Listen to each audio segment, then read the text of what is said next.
krim-krim anti-aging yang dioleskan para perempuan di tubuhnya agar tidak menua. Tidak bisa juga karena memang di dunia ini bukan untuk tempatnya kekal dan dijanjikan di sana.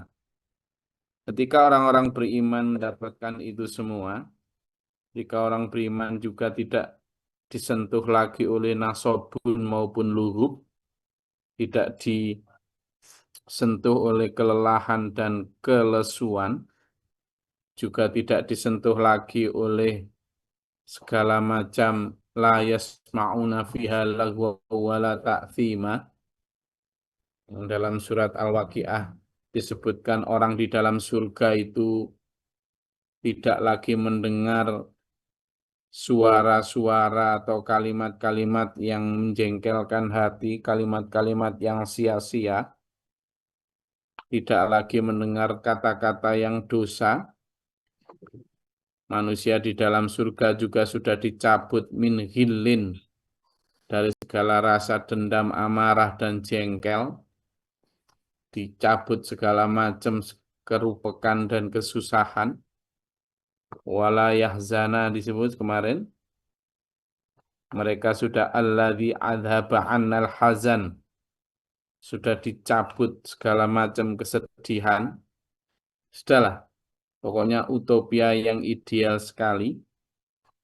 Mereka sampai berkata, Alhamdulillahilladzi, ya Allah, segala puji bagi Allah yang telah menghilangkan segala kesedihan. Nah, di saat yang sama, ketika orang-orang beriman merasakan semua fasilitas, semua privilege yang tanpa batas di surga itu, akibat atau karena dahulu di dunia membatasi diri. Nah, itulah. Jadi mereka nanti akan mendapatkan kenikmatan unlimited tanpa batas karena mereka di dunia dulu membatasi diri. Nah, itulah. Jadi anomali positifnya di situ. Orang-orang beriman itu mendapatkan kebebasan tanpa batas, mendapatkan kemewahan, mendapatkan segala hal yang diinginkan tanpa dikurangi sedikit pun, tanpa dibatasi. Apapun loss, unlimited, itu disebabkan ketika di dunia selalu membatasi diri. Selalu memasukkan dirinya dalam penjara-penjara suci, yakni aturan-aturan Allah yang kelihatannya mengekang, yang kelihatannya menjadikan diri ini seolah-olah tidak merdeka. Nah, orang-orang beriman itu memang sudah memahami betul, dulur semua ya. Ada satu hadis yang jelas banget disabdakan Rasulullah Muhammad sallallahu alaihi wasallam. Ya, jadi ditulis ya, nanti lupa. Ad-dunya sijnul mu'minin wa jannatul kafirin. Dunia itu memang penjara buat orang-orang beriman dan surga atau kebebasan buat orang-orang kafir. Maka itu harusnya sudah dipahami itu. Itu hadis yang disabdakan Nabi, hadis yang memang benar-benar menjadi koridor buat kita bahwa memang di dunia itu kita harus membatasi diri. Wa nahan nafsa 'anil hawa. Itu sudah. Dan itu dalam surat An-Nazi'at itu jelas itu ayat mulai dari 36, 37, 38 itu disebutkan bahwa a'udzubillahi minasyaitonir rajim wa akhiral hayatad dunya fa innal jahima hiyal ma'wa. Wa amma man khafa rabbihi wa nahan nafsa 'anil hawa. Gitu kan? Dan orang-orang yang takut kepada Tuhannya, kalau yang pertama tadi wa atal hayatad dunya adalah orang yang membebaskan dirinya di dunia, hidupnya hanya berburu kehidupan ambisi dunia, maka di akhirat nanti akan mendapatkan neraka jahanam. Ini kan disebutkan di sini, walladzina kafaru lahum naru jahannam. Dan orang-orang yang ingkar terhadap kehidupan akhirat, yang ragu terhadap adanya pembalasan siksa neraka atau nikmat surga, maka akan mendapat neraka jahanam. Sementara fa amma man khafa rabbihi wa nahan nafsa 'anil hawa, barang siapa yang takut akan ancaman Tuhannya dan juga menahan nafsunya, maka fa innal jannata hiyal ma'wa. Mereka akan mendapat kenikmatan surga. Wa nahan nafsa di situ itu yang disebut oleh Rasulullah Muhammad SAW sebagai ad-dunya sijnul mu'minin. Dunia itu adalah sijen, penjara buat orang beriman. Siapa yang memenjara? Ya kita sendiri. Memenjarakan siapa? Memenjarakan nafsu kita. Mengendalikan, tidak dilepas bebas. Nafsu makan. Boleh nggak makan? Boleh, tapi dikendalikan. Cari yang halal saja. Tidak hanya halal, yang thayyib, yang sehat. Gitu. Makan secukupnya, jangan karena keinginan. Gitu kan? Boleh enggak bersetubuh? Boleh. Asalkan sudah halal sah sebagai suami istri. Itu namanya mengendalikan. Boleh enggak punya rumah? Boleh. Asalkan tidak kehujanan, tidak kepanasan. Jangan berlebihan. Kan gitu. Boleh enggak punya kendaraan? Boleh. Asalkan memang itu untuk kebutuhan. Baik bekerja maupun kebutuhan sehari-hari. Boleh. Tapi ada pengendali. Nah, kebanyakan manusia enggak. Dilepas bebas.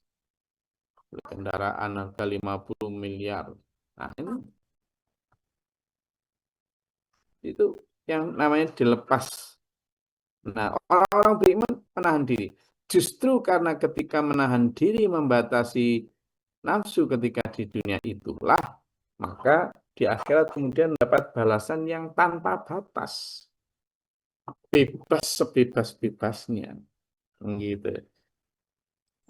Jadi makan boleh nggak? Makan boleh, tapi puasalah sunnah. Itu namanya memenjarakan diri. Tapi orang-orang yang bebas sepuas-puasnya di dunia, tidak pernah mau memenjarakan diri, walladzina kafaru lahum naru jahannam. Mereka nanti baru dipenjara di sana. Dipenjara selamanya, naudzubillah min dzalik. Nah, saya dan sampean la yuqda. Jangan sampai masuk dalam acara ini. Bahwa mereka la yuqda, mereka tidak akan dibinasakan hingga mereka mati. Dan tidak diringankan wala yukhaffafu anhum, ketika mereka mati fayamutu wala yukhaffafu anhum, maka tidak akan diringankan dari mereka apa min adzabia, dari siksanya. Kadzalika najzi kulla kafur, demikianlah kata Allah, kami membalas setiap keingkaran, setiap kekafiran. Wa hum yastarikhuna fiha, mereka berteriak di dalamnya, teriak di dalam neraka itu. Apa coba teriaknya? Akhrijna Rabbana, akhrijna. Ya Tuhan kami, kembalikanlah kami ke dunia. Kembalikanlah ya Allah, keluarkanlah kami dari neraka ini. Kembalikan kami ke dunia agar apa? Na'mal solihan ghairal ladzi kunna na'mal. Agar kami bisa beramal kebajikan selain amal yang dulu kami anggap kebajikan itu. Ternyata enggak bajik. Amal yang dahulu kami anggap baik, ternyata enggak baik.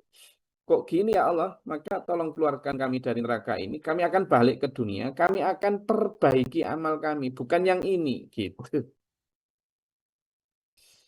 Bisa, boten.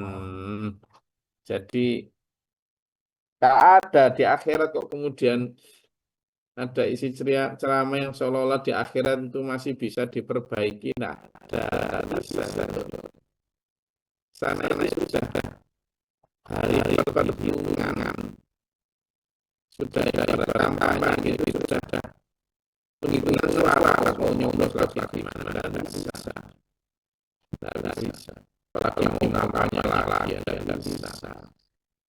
Ada beberapa ayat yang sejenis dengan ayat ini, yang senada dengan ayat ini.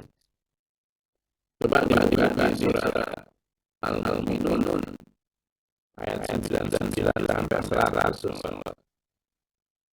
Al-Mu'minun ayat 99 sampai 100.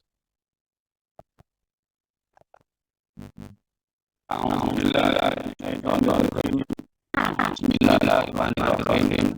Surat Al-Mu'minun ayat 99 sampai 100. Demikianlah akan orang-orang kafir itu hingga apabila datang kematian kepada seseorang dari mereka, dia berkata, ya Tuhanku, kembalikanlah aku ke dunia yang terus agar dapat berbuat kebajikan yang telah aku tinggalkan. Sekali-kali tidak.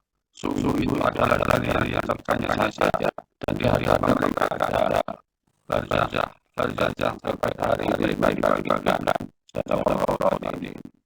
Itu ketika orang dan meninggal, pengen balik ya Allah. Ada maut. Ketika datang kematian kepada mereka, ini ya Allah, kembalikan aku ke dunia ya Allah.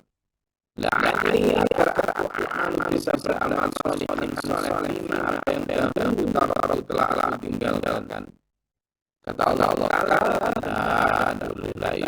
inna halimun, itu hanya ucapannya saja, hanya kau ilah yang ucapkan itu dalil, ya alasan saja. Apa? Nanti kalau kembalikan dunia nggak bisa. Sama dengan surat Al-Mu'minun. Coba di surat Al-Mu'minun ayat 10. Coba Al-Mu'minun ayat 10 sampai ayat 8. Al-Mu'minun ayat 10 sampai 11. A'udzu billahi minasyaitonir rajim. Bismillahirrahmanirrahim. Al-Quran surat Al-Mu'minun ayat 10. Dan makanlah sebagian dari apa yang telah kami berikan kepadamu sebelum kematian datang kepada salah seorang antara kamu. Lalu dia berkata menyesali, ya Tuhanku, sekiranya engkau berkenan menunda kematianku sedikit waktu lagi, maka aku dapat bersedekah dan aku akan termasuk orang-orang yang soleh. Yang 11. Dan Allah tidak akan menunda kematian seorang apabila waktu kematiannya telah datang. Dan Allah Maha teliti terhadap apa yang kamu kerjakan. Setelah Allah lagi. Nah, dari ayat yang jelas itu, kalau setelah mati bisa memperbaiki saja diri ini, bisa ada perbaikan seperti yang sekarang banyak diyakini banyak orang. Kenapa itu ada batas waktu? Kenapa dia akan balik dunianya? Untuk apa? Untuk sekarang. Nah, kalau memang sekali-kali bisa dilakukan setelah mati, ngapain dia akan balik? Kan tak kiri aja. Bisa. Kan dan bisa. Jadi kita kembali pada dalil bukan saya yang larang. Kita tahu apa yang Allah sudah tahu gitu. Allah sudah kasih tahu lewat firman-Nya ini. Ini menjadi batasan buat kita. Kan kalimatnya Angkatku mimma razaqnakum min qabli ayya. Kamu infak sebelum mana? Itu banyak Allah. Kamu berinfak sedekah selama sebelum mati. Kalau sebelum mati. Terus kalau tidak apa-apa selama mati Tuhan berdoa. Kalau kita katakan Tuhan masih tahu. Ini banyak Allah. Ini Allah berfirman. Kok masih nanti Allah kan terserah Allah sudah tahu kita. Tidak diterima. Itu dalilnya. Jadi kalau kamu saya sampaikan semua ini disuruh ini fakta suruh selama ini itu sebelum datangnya mati supaya mana enggak galih yang di sana baru Rabbi ila ajalin mu'in. Ketika nyawa sudah tenggorokan tinggal sisa kata maut, itu yang tahu nanti dapat siksa pahala atau sudah rasanya kurang atau rasanya cukup. Itu tahu rasanya kurang. Ria seluruhnya apa riaknya? Rabbi ya Allah akhirani sekiranya mengakhirkan atau tertunda bagi kami bagi saya apa? Bila jalan korupsi sebentar saja yes. Nggak usah lama. Apa balik dunia tidak. Untuk apa? La'alli fi amal mimman barakah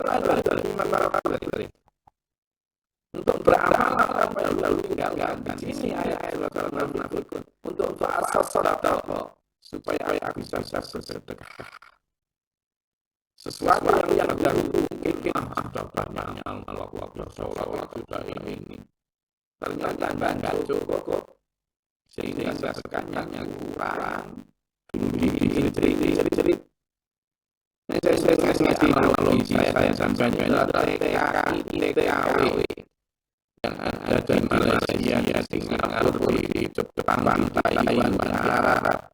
Mereka itu dapat gaji gitu. Jadi sebagian kecil saja, sebagian besar kira-kira kan kampung halaman.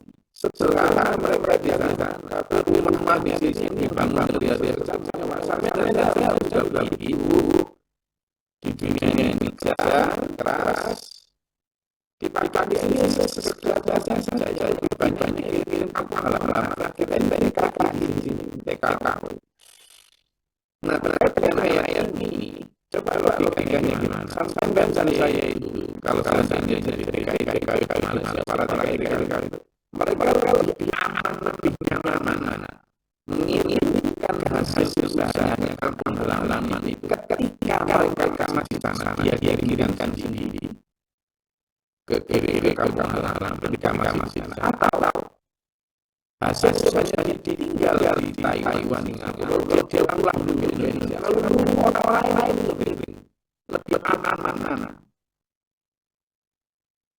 tentu lebih aman kita kirimkan sendiri kita masih di Thailand iya daripada pulang dulu semua ditinggal orang lain ngirim saya tidak di dunia ini kira-kira rasa sampai kakak kepentingan saja dan di dunia bukan kalau dia kita gagalkan bagaimana lalu kita pulang tentang ini gimana belum tentu begini dan belum tentu nyampe apalagi Allah sudah memberi dan nyampe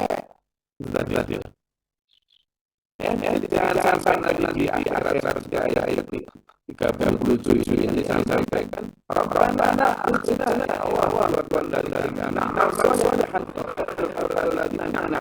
kami akan beramal apa yang dulu kami lakukan selain yang dahulu dulu cara sholat yang cara ibadahnya yang nggak karuan mengikuti hal-hal yang tambah kurang itu artinya dia mentali dunia dan tak dipanjangkan umurnya itu berbicara sama Allah dalam mimma yatadzakkaru man tadzakkaru bukan saja dan kami panjangkan umurmu karena kami pakai untuk berpikir untuk memahami ayat Allah. Jadi orang panjangkan umurnya belum tentu baik,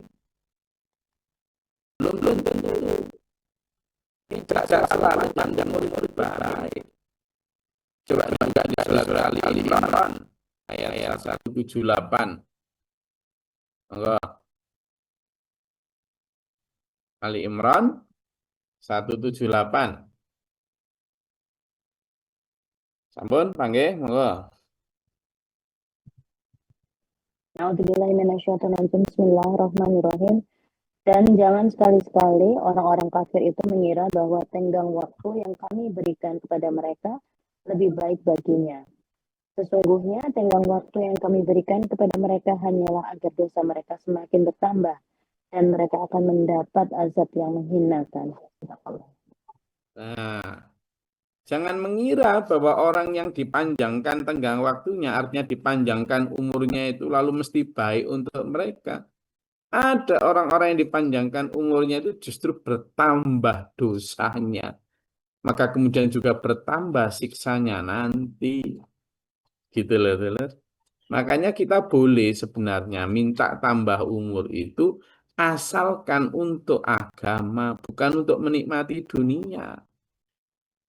Jadi kita ini hari-harinya minta sehat. Ayo berusaha sehat.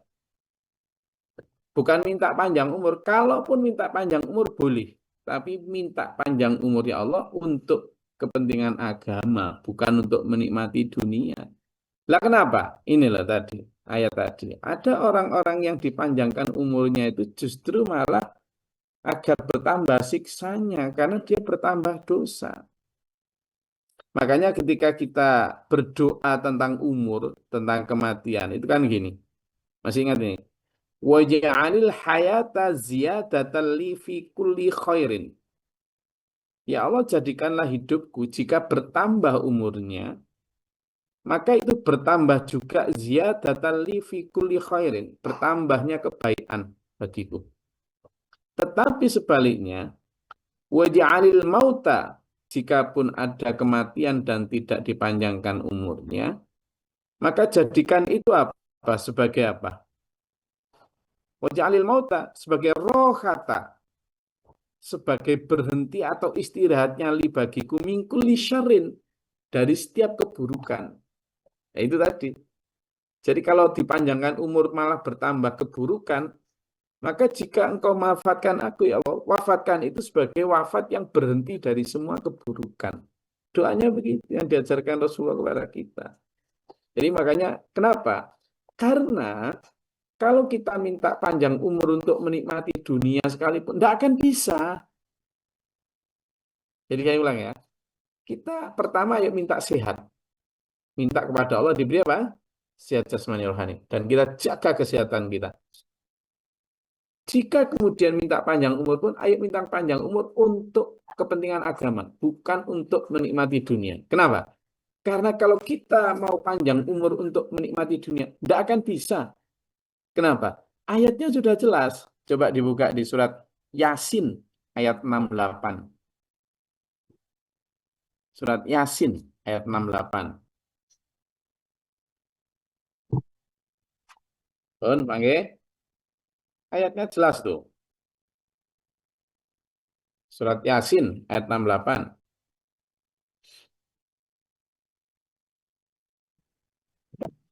Izin Gus. Alhamdulillah minasyaitonirrajim. Bismillahirrahmanirrahim. Dan barang siapa kami panjangkan umurnya, niscaya kami kembalikan dia kepada awal kejadiannya. Maka mengapa mereka tidak mengerti? Jazakallahu khairan, Gus. Kan jelas ya anatomi ayatnya tadi. Jadi ada orang yang dipanjangkan umurnya karena siksa, karena banyak dosa. Maka yuk kita minta itu minta sehat sama Allah, dikasih sehat. Mau ketika masih muda maupun tua dikasih sehat sama Allah. Sehingga kalaupun kita minta panjang umur, ayo minta panjang umur yang untuk kepentingan agama, bukan untuk menikmati dunia. Karena apa? Dalam surat Yasin ayat 68, dan kami panjangkan umur mereka, itu tetap akan kami kembalikan mereka pada keadaan semula. Semula gimana?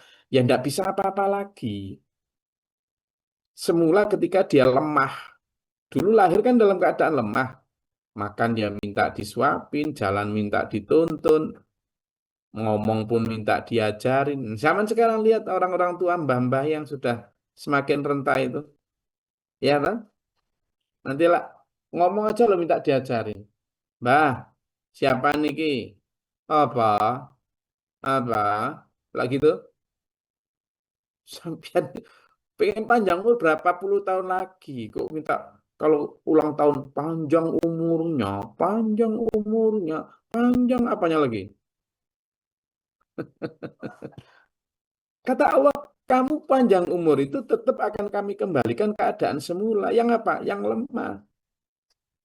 Makan pun udah gayul-gayul. Makan ini udah tidak boleh. Makan itu udah tidak boleh. Ayo, watuk. Jadi kalau saya ke kamarnya ibu saya itu kerupuknya disembunyikan karena mesti ada pengawas gitu. Karena kan beliau batuk tuh kalau kerupuk, tapi kadang masih masih kayak gitu. Sama kan sampean kalau pagi lagi anak sampean kecil gitu, ayo batuk awas, es krim atau apa ini. Jadi nggak bisa kalau sampean minta panjang umur untuk menikmati dunia itu nggak akan bisa. Memang sudah sunatullah bahwa hidup ini siklusnya begitu. Dari lemah kepada lemah lagi. Ada kan ayatnya itu. Gitulah. Maka sudahlah. Ayo kita minta itu minta sehat. Kita tidak bisa melawan natural law atau hukum alam bahwa everything will be gone. Semuanya akan lenyap. Sudahlah. Mau disadarkan kok angel ini, Rek. Maka ayo kita isi hidup ini dengan menjaga kesehatan kita dan mengisi kesehatan itu dengan kebaikan supaya ndak pinta balik ke sini gitu loh. Karena ya sudah cukup amal di sana. Maka di sini sebut ya kan? Waja'akum munnadzir, dan bukankah sudah datang kepadamu pemberi peringatan. Dulu kan sudah diingatkan sama Gus Glory kamu. Jangan begitu. Makanya sekarang ayo bareng-bareng saling mengingatkan ini ya. Disebut mang tadzakkara. Jadi kita dikasih umur ini untuk merenung, berpikir tentang yang baik-baik ini. Supaya apa? Supaya tidak dapat kalimat ini loh. Fadzuqu fama lidzalimina min nasir. Maka rasakanlah siksa ini. Udah tidak ada balik-balik ke dunia apa. Kamu cuma ngomong tok itu. Nanti dibalikin ke dunia ya balik gitu lagi. Minta panjang umur lagi. Balik lagi. Sudah. One chance, one shot. Sekali kesempatan, sekali tembakan kita ini sudah. Ayo kita baikin apa yang ada di dunia ini. Kesempatan ini yang singkat ini. Innallaha alimu ghaibis samawati wal ardi innahu alimun bidzatis sudur. Allah sungguhnya maha mengetahui apa yang gaib di langit dan di bumi, termasuk Allah itu mengetahui apa yang ada dalam hatimu. Jadi ketika hatimu pengen balik ke dunia katanya mau sedekahlah, paling kamu nanti ya ketika dikasih harta banyak ya kamu cerit-cerit lagi, merasa itu milikmu, kamu penjaga gudang kok gayanya kayak pemilik gudang. Kamu itu tukang parkir kok gayamu kayak mobil itu milikmu semua. Kan gayamu gitu sekarang ini. Nah, jadi makanya ya sekarang ini mumpung masih hidup, jagalah sebelum mati. Mumpung masih muda, jagalah sebelum tua. Mumpung masih kuat, jagalah sebelum lemah. Mumpung masih lapang, jagalah sebelum sempit. Mumpung sehat, jaga supaya tidak sakit. Jelas ya, Pun? Monggo. Ada yang mau disampaikan, silakan. Saya ini sedang ada di Gunung Kidul bersama nih Mas Abiaksa, Gus Abiaksa. Di Gunung Kidul yang tadi membaca pertama ini. Putranya siapa itu, Gus? Gimana?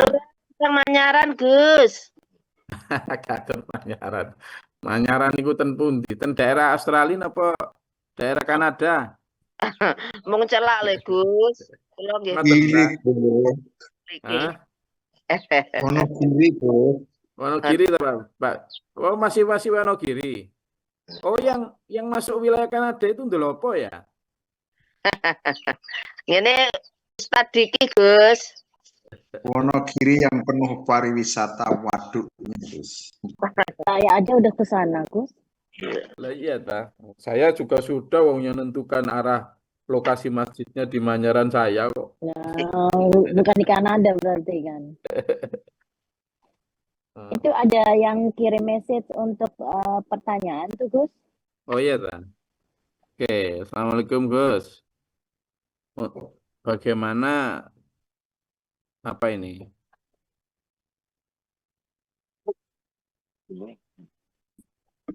Kalau boleh saya tanya, untuk meyakinkan diri saya, bagaimana dengan kebiasaan tahlilan bagi orang yang sudah meninggal?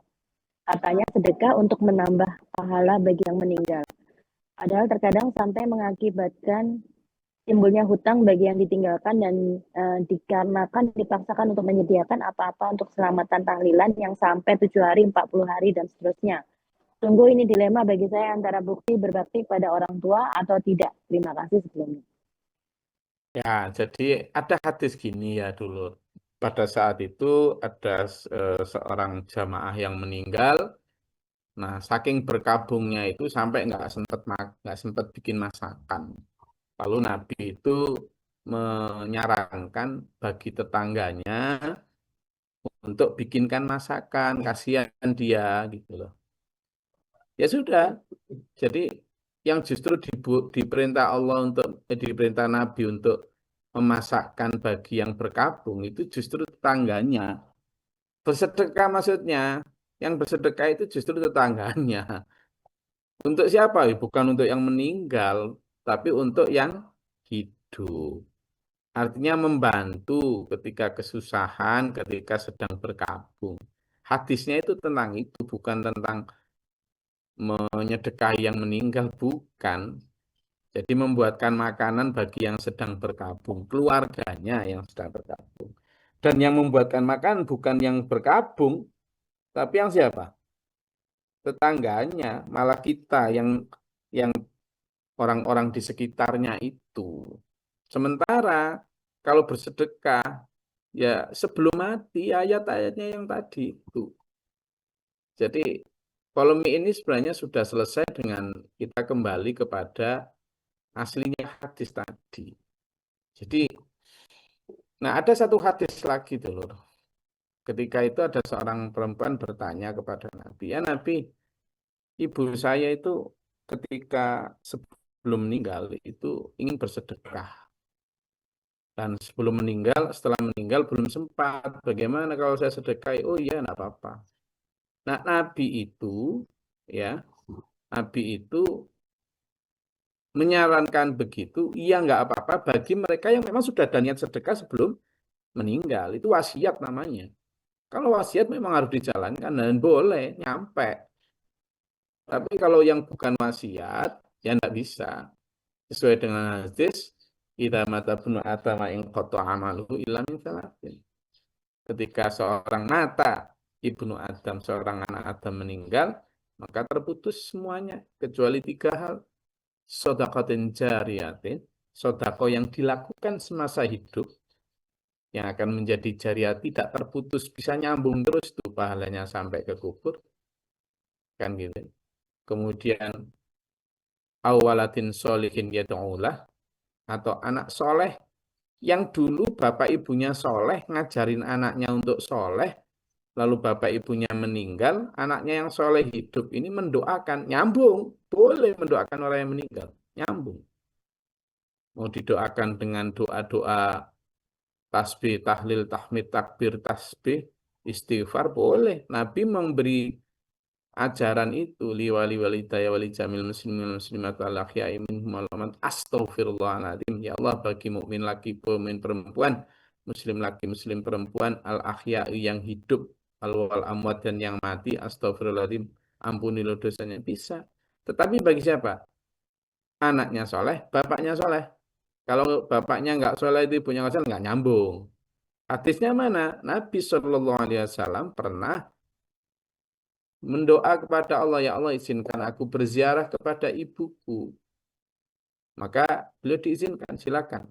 Ketika nyampe di makam, beliau meminta izin mendoakan ibunya. Tidak boleh sama Allah. Kurang soleh apa Rasulullah? Nah, itu. Jadi, yang kedua itu yang bisa nyambung. Anak soleh, yang ibu bapaknya soleh. Maka anak soleh mendoakan, nyambung. Yang ketiga adalah ilmu yuntafa'u bih, atau ilmu yang bermanfaat yang diamalkan oleh sang almarhum ketika di dunia, lalu ditiru orang. Maka ketika dia mengamalkan amal soleh atau ilmu manfaat itu di dunia, diamalkan, lalu ditiru orang, maka orang yang menirunya ini dapat pahala, dan jika orang ini meninggal, maka dia akan dapat kiriman pahala juga dari orang yang mengamalkan ilmunya tadi. Nah, 3 hal itu sudah, itu Itu hadis Nabi. Jadi kalau kita ngomong diterima nggak diterima itu nanti Allah. Loh, Allah itu perintah nabinya untuk memberitahu ini loh yang diterima, ini yang enggak, kok kita masih ngotot gimana. Batasannya itu ada pada Quran hadis tadi itu. Jadi kita mau nyari batasan di mana selain di Quran hadis? Ya sudah. Allah sudah memberi batasan, Qurannya jelas, ayat-ayat yang tadi saya baca, hadisnya tadi ada 3 atau 4 tadi. Jadi asbabul wurud dari hadis makan-makan di rumah orang meninggal itu adalah justru perintah Nabi untuk kepada yang tidak berkabung, artinya sanak kerabat atau tetangga atau teman beriman untuk membantu. Karena mungkin dia berkabung nggak sempat masak, bikinkan masakan dia untuk meringankan bebannya. Lah kok malah merintah orang yang berkabung ngasih suguhan sama tetangga kanan kiri sampai utang, gimana? Gitu. Saya rasa itu yang bisa saya jawab ya. Kalau nggak utang boleh, Gus. Nggak ditanya, Gus.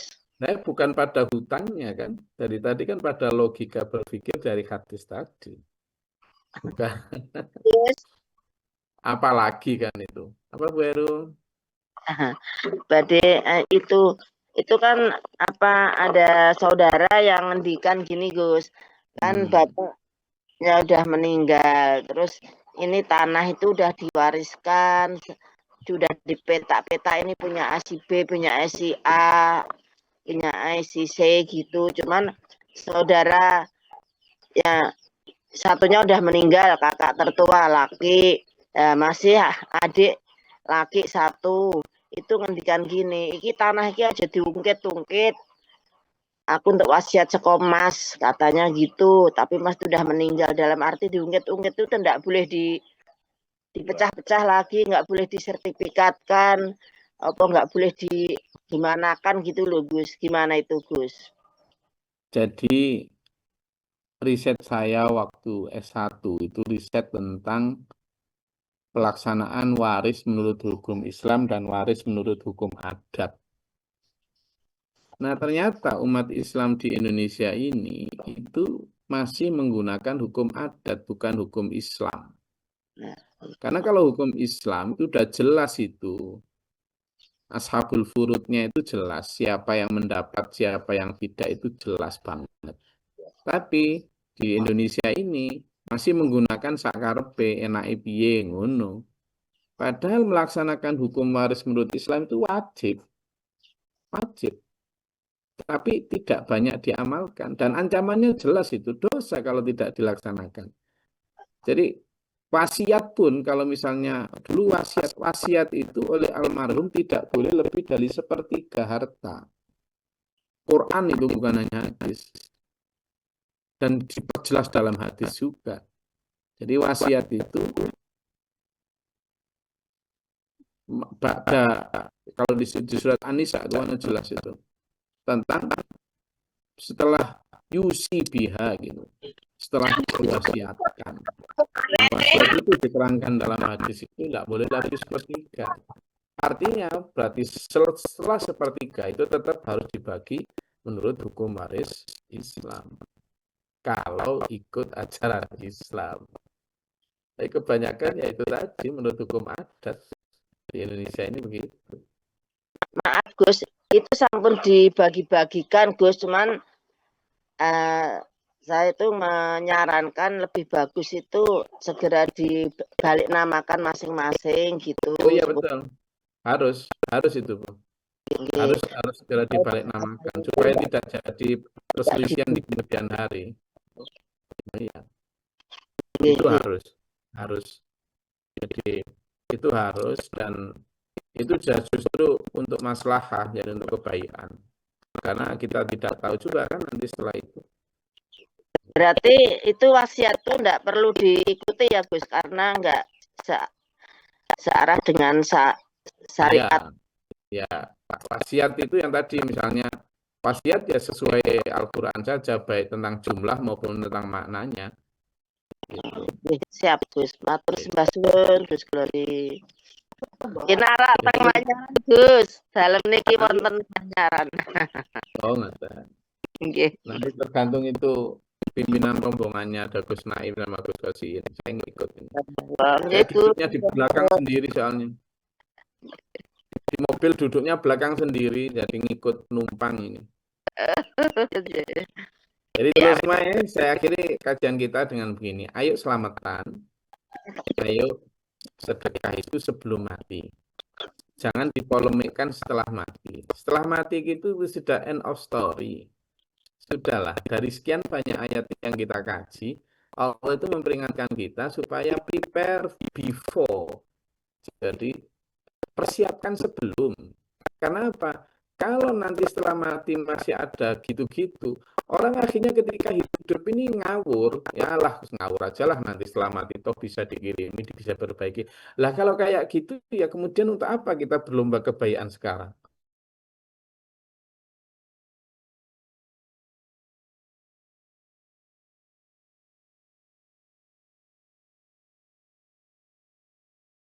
Aturan Iya, itu sudah jelas. Jelas Gus. bahwa okay, Ini kakak saya nih jelas ada tamat. batas waktu ini. Okay, ayo kita perbaiki sekarang, ayo kita perbaiki. Gus, nyuwun pangapunten sekali lagi, Gus. Oke. Kakak saya itu tanglet, itu warisan tanah seandainya dijual untuk ibadah haji nopo umroh nopo dibolehkan mengatakan. Terus bunyi. Tanah warisan bagian itu dijual untuk umroh nopo haji nopo dibolehkan dalam syariah Islam mengatakan, Gus. Kalau sudah menjadi warisannya si A si B, mau dipakai untuk umroh, mau dipakai untuk haji, mau dipakai sedekah, mau dipakai apa ya mau haknya asalkan halal. Okay. Kalau sudah menjadi haknya. Siap Gus. Nggih, matur sembah suwun Gus niki dipun dengaraken kakak kalih ibu. Jadi kalau sudah menjadi haknya masing-masing, nggih monggo terserah mau dipakai untuk apapun asalkan itu tidak dilarang oleh agama, ya bagus.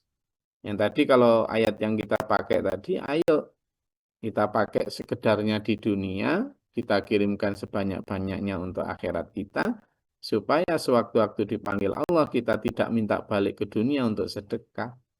Ya, sebanyak mungkin kita berikan waktu kita menjadi TKI, TKW di dunia ini. Oke.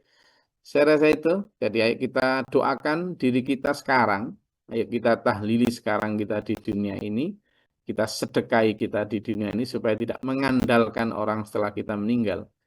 Kita benar-benar siapkan diri kita sebagai TKI, TKW, kirimkan saat kita bekerja, bukan saat kita pulang nanti. Ya, logikanya. Dan itu yang diajarkan oleh Rasulullah Muhammad SAW, para ahlus sunnah wal jamaah, kita sebagai pengikut sunnah Nabi, ayo mengikuti itu ya.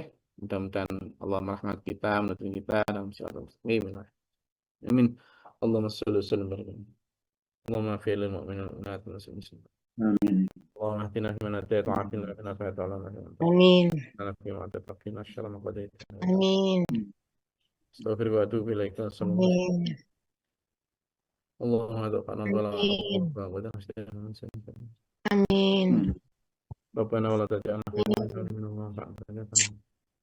Amin. Rabbana ma syahidin rabbana la Amin. Amin. Amin. Amin. Amin. Amin. Amin.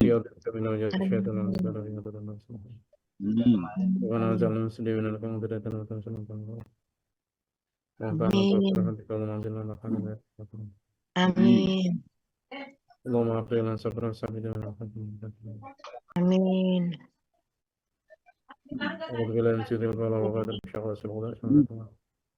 Amin. ربنا هب لنا من ازواجنا وذرياتنا قرة اعين Amin. وارزقنا وقنا حسنة في الآخرة. Amin. Amin. Amin. Assalamualaikum warahmatullahi wabarakatuh. Waalaikumsalam warahmatullahi wabarakatuh. Matur suwun.